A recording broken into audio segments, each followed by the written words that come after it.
কলকাতায় এ সময় মির্জা ফখরুলের সাক্ষাৎকারে মিথ্যা ও মন গড়া বিএনপি। জনগণ নির্বাচনমুখী হলে তা কেউ আটকাতে পারবে না বললেন স্বরাষ্ট্র উপদেষ্টা। আওয়ামী দোসরদের সঙ্গে বিএনপির আঁতাত নেই বললেন রিজভী। আমি পোড়াতে বলেছি কি, ওরা পুড়িয়ে দিয়েছে সেতু ভবন, তাপসের সঙ্গে ফোন আলাপে শেখ হাসিনা।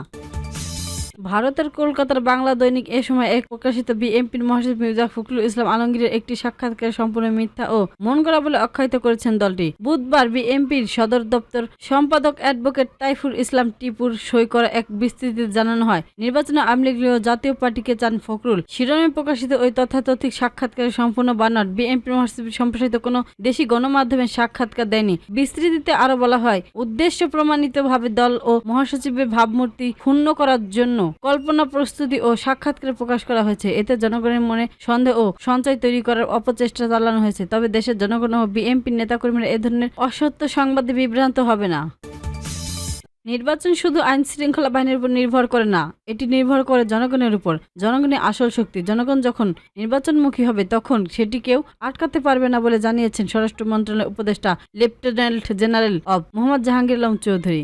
বুধবার দুপুরে চট্টগ্রাম সার্কিট হাউসে চট্টগ্রাম বিভাগের সকল জেলা প্রশাসক, আইন শৃঙ্খলা বাহিনী ও বিভিন্ন দপ্তর সংস্থার কর্মকর্তাদের সঙ্গে মতবিনিময় শেষে সাংবাদিকদের প্রেস ব্রিফিংয়ে নিয়ে এসব কথা বলেন। এ সময় স্বরাষ্ট্র উপদেষ্টা বলেন, রাজনৈতিক দলগুলোর মধ্যে যদি ঐক্যমত্য হয় তবে সেটি ইতিবাচক হবে। এর পাশাপাশি নির্বাচন কমিশনের আইন ও বাস্তব সংস্থানে গুরুত্বপূর্ণ ভূমিকা রয়েছে। সর্বশেষ গণমাধ্যমে গুরুত্বপূর্ণ ভূমিকা রাখবে। নির্বাচন প্রস্তুতি নিয়ে স্বরাষ্ট্র উপদেষ্টা বলেন, নির্বাচনে সেনাবাহিনী, নৌবাহিনী, বিমান বাহিনী সহ বাহিনী মোতায়েন হোসেন থাকবে। যেহেতু ফেব্রুয়ারিতে নির্বাচন, সে বিষয়ে কিছু আলোচনা রয়েছে, বিভিন্ন ধরনের পরামর্শ এসেছে। এসব বিষয়ে তিনি উদ্ভবদের সঙ্গে আলোচনা করবেন। এরপর একটি অসাধারণ আসবে বলে আশা করা হচ্ছে।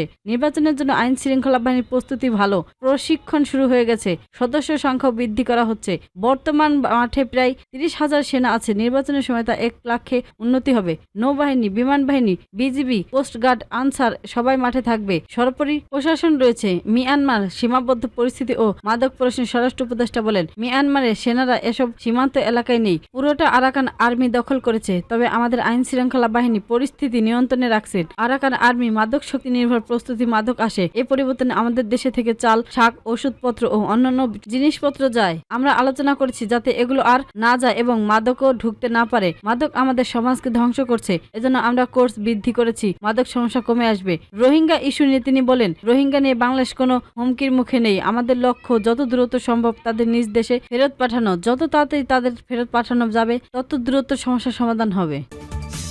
আওয়ামী লীগের দোসরদের সঙ্গে বিএনপির কোনো আত্মাত নেই, এমনটাই জানিয়েছেন বিএনপি সিনিয়র যুগ্ম মহাসচিব রুহুল কবির রিজভী। তাদের ব্যাপারে নেতাকর্মীদের সতর্ক থাকার আহ্বান জানান তিনি। বুধবার সকালে নবনির্বাচিত পিরোজপুর জেলা বিএনপি নেতাদের নিয়ে শহীদ রাষ্ট্রপতি জিয়াউর রহমানের সমাধিতে শ্রদ্ধা নিবেদনের শেষে রিজভী এ মন্তব্য করেন। তিনি বলেন, নিউ ইয়র্কে পরবর্তী সরকারের দক্ষতা দেখাতে পারলে আওয়ামী লীগ দোসররা এমন কর্মকাণ্ডের সাহস পেত না। সরকারের কার্যক্রম ব্যবস্থা না নেওয়ার তাদের দেশে নামতে পারছে এবং বিদেশে মাটিতে কার্যক্রম চালাচ্ছে। দুর্নীতি দমন কমিশনার দুর্যোগ সম্পর্কে রিজভী অভিযোগ করে বলেন, দুর্যোগ অর্থ লুটপাটকারীদের টাকা ফেরত আনতে পারেনি, বিচার করতে পারেনি, তাদের কার্যক্রম দৃষ্টমান নয়, অথব্য অবস্থায় আছে। নিউ ইয়র্কে বিএনপির মহাসচিব মির্জা ফখরুল ইসলাম লাঞ্ছিত করা হয়েছে এমন খবরকে অপপ্রচার ব্যাখ্যা দিয়ে রিজভী বলেন, এসব মিথ্যা ও ভীতিহীন। এখনো ষড়যন্ত্র চলছে জানিয়ে বিএনপি সিনিয়র নেতা রিজভী নেতাকর্মীদের ঐক্যবদ্ধ থাকার আহ্বান জানান। তিনি বলেন, তৃণমূলের মাধ্যমে দল এমনভাবে সুসংহত করতে হবে যেন জনগণ ধানের শীষের ভোট দেয়।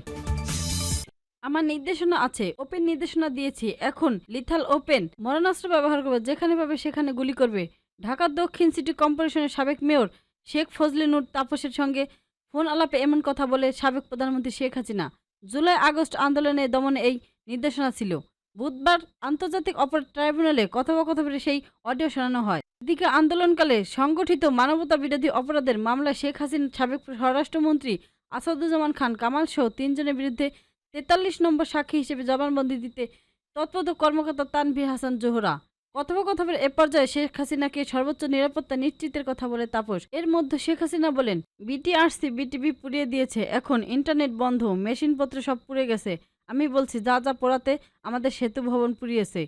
তখন তাপস বললেন, রাতের বেলায় আবার ব্যাপক আক্রমণ করবে, কারণ আমি দেখলাম রাস্তায় রাস্তায় বিভিন্ন জায়গায় কাজ করছে। এ সময় জায়গার নাম জানতে চান তৎকালীন প্রধানমন্ত্রী।